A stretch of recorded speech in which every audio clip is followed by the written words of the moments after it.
It's Black History Month, and I wanted to share some tips and cautions to help us make sure we are not being performative. First of all, don't ask people of color and Black people on your team to organize the Black History Month events. It's not fair to make them do the emotional labor so you can learn from it. Secondly, don't ask Black speakers to speak for free. Their experience, their value, and their time costs money, and you should be willing to pay for it or not ask. Thirdly, don't ask Black people what Black History Month means for them.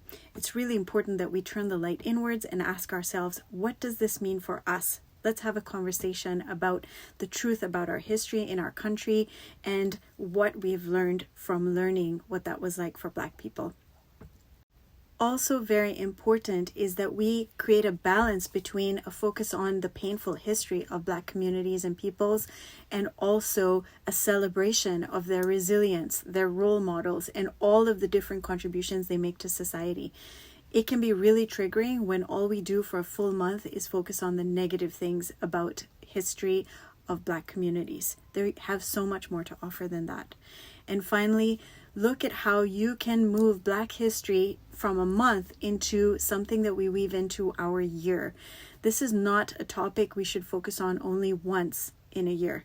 How can we build ongoing relationships with speakers, with educational material, with book clubs, with movie discussions? Like, how can we spread that out over the year? Because otherwise it feels very tokenistic when all we do is say, okay, for this month, we're just going to organize one event with one speaker.